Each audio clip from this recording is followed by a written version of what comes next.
Hello everyone, how are you all? As that this is Danish here and welcome back to my YouTube channel MDS pharmacy. तो chapter 6 हमारा चल रहा था, जिसमें हमने आपके 2 लेक्चर्स कवर अप कर लिए थे। फर्स्ट लेक्चर में हमने फाइबर्स के बारे में पढ़ा था, कॉटन एंड सिल्क के बारे में हमने डिस्कशन कर लिया था। सेकंड लेक्चर में हमने वूल एंड रिजनरेटेड फाइबर्स के बारे में डिस्कशन किया था। आज का हमारा चैप्टर 6 का थर्ड एंड लास्ट लेक्चर है, जिसमें हम सूचर्स, सर्जिकल कैटगट एंड लिगेचर्स के बारे में जानेंगे। ओके, तो सबसे पहले देखिए हम समझते हैं कि सूचर्स होते क्या हैं। तो सूचर्स ऐसे धागे, ऐसे थ्रेड्स होते हैं जो कि सर्जरी के दौरान में, ऑपरेशन के दौरान में टिश्यूज़ को सीने के लिए यूज़ किए जाते हैं। ठीक है, उनको हम सूचर्स बोलते हैं। ठीक है, टाके लगाने के लिए जिन धागों का यूज़ किया जाता है उन्हें सूचर्स कहा जाता है।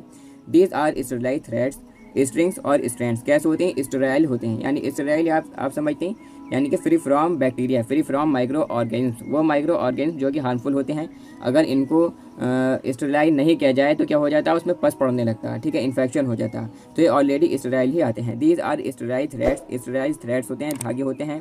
ठीक है, या स्ट्रिंग्स हम बोल सकते हैं, स्ट्रैंड्स बोल सकते हैं, धागे specially prepared from cotton, silk और लाइनन, जो कि कॉटन से, सिल्क से, लाइनन से जो है बनाए जाते हैं etcetera, for use in surgery, surgery में यूज़ करने के लिए। Mean for sewing tissues together, tissues को आपस में सीने के लिए इनका यूज़ किया जाता है, टाके वगैरह लगाने के लिए। सिलेक्शन क्राइटेरिया फॉर सूचर, किसी भी एक बेहतरीन क्वालिटी के सूचर में क्या क्या क्वालिटीज़ होनी चाहिए। ठीक है, किस तरीके का सिलेक्शन क्राइटेरिया होना चाहिए, क्या क्या क्वालिटीज़ किसी सूचर में होनी चाहिए। तो क्या क्या क्वालिटीज़ में होनी चाहिए? They must be sterile and should cause no irritation and should be non reactive. कैसे होने चाहिए?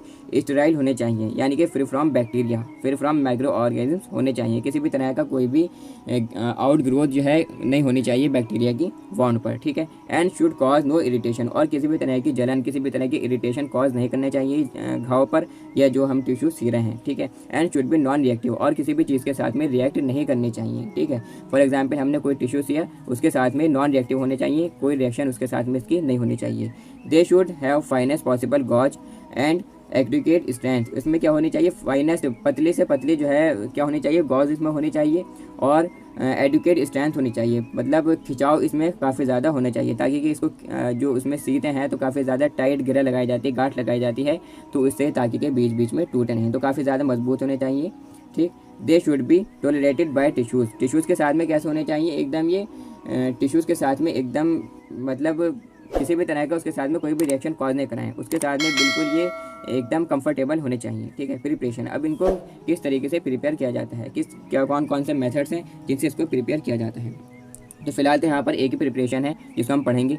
तो सूचर्स में be prepare from intestinal tissues and tendons of animals, birds, vegetable fibres, camel hairs, human hair, synthetic threads और metallic wires. ठीक है, suture जो है प्रिपेयर किए जाते हैं इंटेस्टिनल टिश्यूज़ से। ठीक है, जो इंटेस्टाइन के टिश्यूज़ होते हैं, ठीक है, कुछ एनिमल्स के, बर्ड्स के, ठीक है, उनके, एंड टेंडन्स, टेंडन्स आप समझते हैं, यानी कि वो टिश्यू जो कि बोन्स को और मसल्स को आपस में जोड़ते हैं, उनको हम टेंडन्स बोलते हैं। टेंडन से जो है बनते हैं सूचर्स, एनिमल्स के टेंडन्स हो सकते हैं, बर्ड्स के टेंडन्स हो सकते हैं, या वेजिटेबल फाइबर से सूचर्स को बनाया जाता है। कैमल हेयर जो ऊँट के बाल होते हैं उनसे इसको बनाया जाता है। ह्यूमन हेयर्स जो आदमियों के बाल होती हैं, ठीक है, मनुष्य के बाल होती हैं, उनसे इसको बनाया जाता है। सिंथेटिक थ्रेड्स से इसको बनाया जाता है, या मेटालिक वायर से सूचर्स बनाए जाते हैं। ठीक है, depending upon their characteristic of absorption, ये डिपेंड करता है कि मतलब उसके एब्जॉर्प्शन की कैरेक्टरिस्टिक क्या है। ठीक है, एब्जॉर्बेबल है, नॉन एब्जॉर्बेबल है। अगर एब्जॉर्बेबल है तो मेनली इंटेस्टिनल टिश्यूज़ का यूज़ किया जाएगा। इसी तरीके से डिपेंड करता है उसके एब्जॉर्प्शन पर। ठीक है, that is digestion in the tissues of body. ठीक है, यानी कि जो टिश्यूज़ का क्या हो रहा है, डाइजेशन हो रहा है बॉडी में। यानी कि 2 टाइप के सूचर्स होते हैं, एब्जॉर्बेबल एंड नॉन एब्जॉर्बेबल, जो कि आगे टाइप्स ऑफ सूचर्स में हम डिस्कशन करेंगे। ठीक है, तो एब्जॉर्बेबल सूचर्स क्या होते हैं कि वो बॉडी में ही हीलिंग के बाद में, यानी कि जब घाव भर जाता है तो बॉडी के अंदर ही अंदर वो खुद ब खुद ही क्या हो जाती हैं, एब्जॉर्ब हो जाती हैं। जबकि जो नॉन एब्जॉर्बेबल होते हैं उन्हें हमें काटना पड़ता है। ठीक है, वो एब्जॉर्ब नहीं होती। ठीक, sutures are known as absorbable और नॉन एब्जॉर्बेबल सूचर्स। ठीक है, और सूचर्स को एब्जॉर्बेबल और नॉन एब्जॉर्बेबल सूचर्स के नाम से जाना जाता है। ठीक है, टाइप्स ऑफ सूचर, अब कितने टाइप के सूचर्स होते हैं? तो मेनली 3 टाइप के सूचर्स होते हैं, absorbable sutures, non absorbable sutures, and third आपके हेमोस्टेटिक्स। ओके, तो एब्जॉर्बेबल सूचर्स क्या होते हैं? Digested after wound is healed. ठीक है, यानी कि जब घाव भर जाता है तो ये खुद ब खुद ही अंदर क्या हो जाती हैं, डाइजेस्टेड हो जाती हैं। ठीक है, खुद ब खुद ही डाइजेस्ट हो जाती हैं और हमें इन्हें काटने की ज़रूरत नहीं पड़ती। अब इसमें कुछ टाइप्स हैं, स्टेराइल कैटगट है जैसे कि, ठीक है, स्मॉल इंटेस्टाइन शिप की, ठीक है, और उसकी अपेंडिक्स डियर की। ठीक है, जो हिरन होती है उसकी जो अपेंडिक्स होती है उससे इसको बनाया जाता है स्टेराइल कैटगट, या स्टेराइल रिकंस्टिट्यूटेड कोलेजन सूचर। ठीक है, इसका एक एग्जाम्पल हो सकता है। नॉन एब्जॉर्बेबल सूचर्स में आ जाते हैं आपके यानी कि वो सूचर्स जो कि डाइजेस्ट नहीं होते, जिन्हें हमें काटना पड़ता है। मेनली जो एब्जॉर्बेबल सूचर्स होते हैं वो जो डीप वाउंड होता है, जो काफ़ी ज़्यादा गहरा घाव होता है, ठीक है, या हम कह सकते हैं कि अंदर के मसल, जो अंदर के ऑर्गन्स होते हैं, वहाँ पर इनका एब्जॉर्बेबल सूचर्स का यूज़ किया जाता है, ठीक है, ताकि कि अगर एक बार मान लीजिए हमने कट लगा दिया सर्जरी के दौरान में और अंदर उसको सी दिया, ठीक है, तो अब अगर नॉन एब्जॉर्बेबल से हमने सिया, तो अब अगर टाँगे काटने की ज़रूरत पड़े तो फिर उसका फ़ायदा क्या रहा, फिर दोबारा टाँगे लगाने पड़ेंगे, ठीक है। तो नॉन एब्जॉर्बेबल सूचर्स कहाँ यूज़ किए जाते हैं, यानी कि स्किन पर आउटली इसको यूज़ किया जाता है, ठीक है। तो बाहर इसका यूज़ किया जाता है और अंदर एब्जॉर्बेबल सूचर्स का यूज़ किया जाता है, ठीक है। Non absorbable sutures not digested after healing, यानी कि जब घाव भर जाता है हीलिंग के बाद में डाइजेस्ट नहीं होते, इन्हें हमें काटना पड़ता है। स्टेराइल नॉन एब्जॉर्बेबल सूचर्स आ जाती हैं इसमें, सिल्क या कॉटन के, ठीक है। स्टेराइल लाइनिंग सूचर्स हैं, स्टेराइल पॉलीएमाइड सूचर्स हैं नायलॉन के, स्टेराइल पॉलीएस्टर सूचर्स हैं टेरिलीन के, स्टेराइल ब्रेडेड सूचर्स हैं, sterile stainless and silver sutures आती हैं, ठीक है। नेक्स्ट हमारे इसमें कौन सी टाइप है, हीमोस्टेटिक्स, इसमें आ जाते हैं आपके ऑक्सीडाइज सेलुलोज या एब्जॉर्बेबल जिलेटिन स्पॉन्ज, ठीक है। अब इनका यूज़ क्या है सूचर्स का, जो sutures are use to close deep wounds और कट्स, ठीक है। When a deep wound is present a doctor may need to sew the two edges of the wound together layer by layer, ठीक है। यानी कि sutures को use किया जाता है क्लोज करने के लिए, बंद करने के लिए डीप वाउंड्स को, जो गहरे घाव होते हैं या कट्स होते हैं, उनको क्या करने के लिए, बंद करने के लिए, सीने के लिए। When a deep wound is present, जब कोई गहरा घाव पाया जाता है, ठीक है, सर्जरी के दौरान जब कोई कट लगाया जाता है, a doctor may need to sew, तो डॉक्टर को ज़रूरत पड़ती है उसको सीने की, ठीक है। The two edges of the wound, जो दो एज होते हैं, दो किनारे होते हैं घाव के, टुगेदर आपस में लेयर बाय लेयर उसको सिया जाता है, ठीक है। व्हेन दिस हैपन, इसकी वजह से sutures are left under the surface of the skin and ultimately close the wound, ठीक है। और सूचर जो है स्किन के सरफेस के अंदर ही रह जाते हैं और वो बंद कर देते हैं वाउंड को, ठीक है, क्या कर देते हैं, वाउंड को क्लोज कर देते हैं अल्टीमेटली, ओके।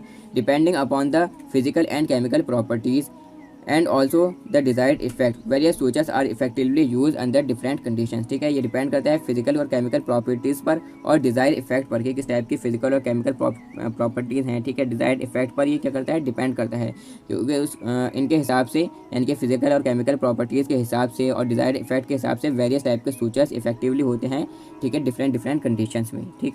नेक्स्ट हमारे इसमें है सर्जिकल कैटगट आपके न्यू सिलेबस के अकॉर्डिंग। तो सर्जिकल कैटगट क्या होती हैं, सर्जिकल कैटगट भी जो है क्या होती हैं, सूचर्स ही होते हैं, लेकिन कैसे सूचर्स होते हैं, एब्जॉर्बेबल सूचर्स होते हैं। Surgical catguts are the absorbable sutures, कैसे होते हैं, एब्जॉर्बेबल सूचर्स होते हैं, यानी कि अंदर ही अंदर खुद ब खुद ही एब्जॉर्ब हो जाते हैं। Prepared from the intestine of ship, जो कि किससे, भेड़ की इंटेस्टाइन से, जो भेड़ की आंत होती है, जो इंटेस्टाइन होती है, उससे इसको बनाया जाता है, ठीक है।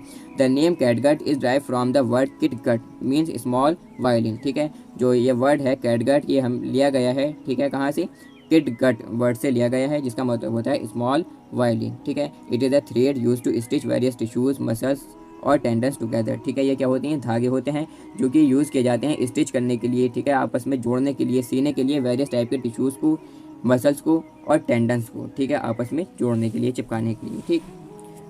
Needle is always use for sewing, और इसमें जो नीडल होती है वो हमेशा यूज़ की जाती है सीने के लिए, सीविंग के लिए इसका नीडल जो है ज़रूरी होती है। These are prepare from cotton और कोलेजन ऑफ हेल्थी मैमल्स और specifically submucosa of small intestine of sheep, lambs और सरोसा ऑफ बीफ कैटल, ठीक है। ये कहाँ से प्रिपेयर किए जाती हैं, कॉटन से प्रिपेयर किया जाती है, कॉटन से बनाई जाती हैं, कॉलेजन से, किसके कॉलेजन से, हेल्थी मैमल्स के कॉलेजन से, और स्पेसिफिकली जो सब म्यूकोसा होता है स्मॉल इंटेस्टाइन का, ठीक है।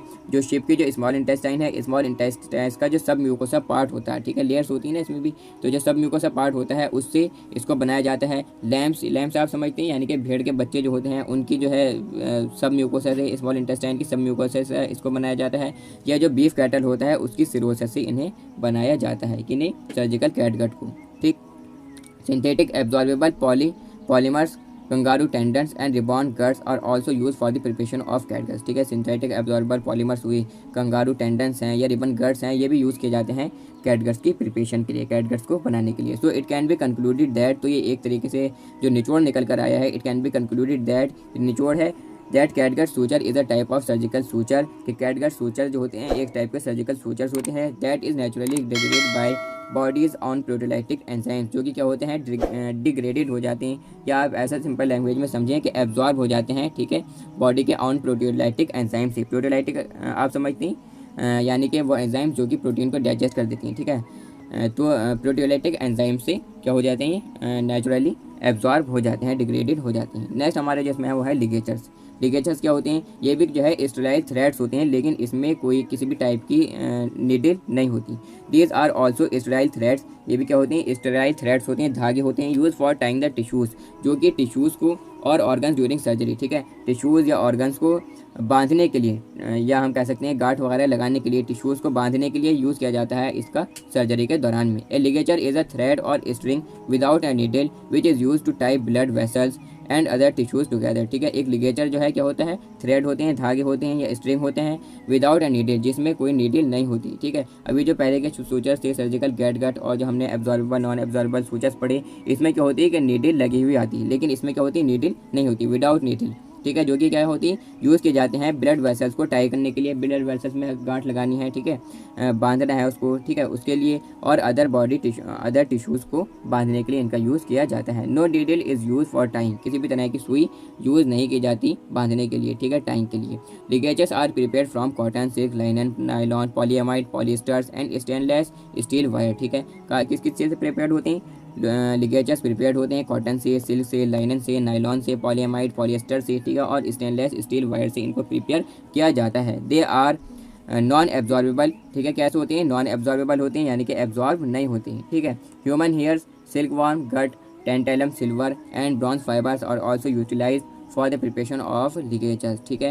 ह्यूमन हेयर्स जो मनुष्य के बाल होते हैं, सिल्क वर्म गट है, टेंटेलम सिल्वर है, और ब्रॉन्ज फाइबर्स हैं, ये यूज़ किए जाते हैं, यूटिलाइज होते हैं, इस्तेमाल किए जाते हैं लिगेचर्स की प्रिपरेशन के लिए, लिगेचर्स को बनाने के लिए इनका यूज़ किया जाता है, ठीक है। तो ये था आज का हमारा लेक्चर, जिसमें हमने क्या पढ़ी, सूचर्स पढ़ी, सर्जिकल कैटगट पढ़ी, लिगेचर्स पढ़े, और जो चैप्टर 6 था आपका, ये कंप्लीट हो गया टोटल 3 लेक्चर्स में, 3 लेक्चर्स में हमने इसको अल्हम्दुलिल्लाह कंप्लीट कर लिया, ठीक है। तो नेक्स्ट जो हमारा लेक्चर होगा, जो चैप्टर होगा वो होगा चैप्टर 7, ठीक है, जिसमें हमें कुछ सिस्टम्स वगैरह पढ़ने हैं, कुछ ट्रेडिशनल सिस्टम्स हैं मेडिसिन के, जैसे कि आयुर्वेदा, सिद्धा, यूनानी, होम्योपैथी, और कुछ मेथड्स ऑफ प्रिपरेशन है आयुर्वेदिक फार्मूलेशंस की, ठीक है, जैसे कि अरिस्टा, सावा, गुटिका, तेला, चूना, लेहा, भस्मा वगैरह, ये सब चीज़ें चैप्टर 7 में हमें पढ़नी है। ओके, तो आज के लिए बस इतना ही। Thanks for listening carefully, that's all.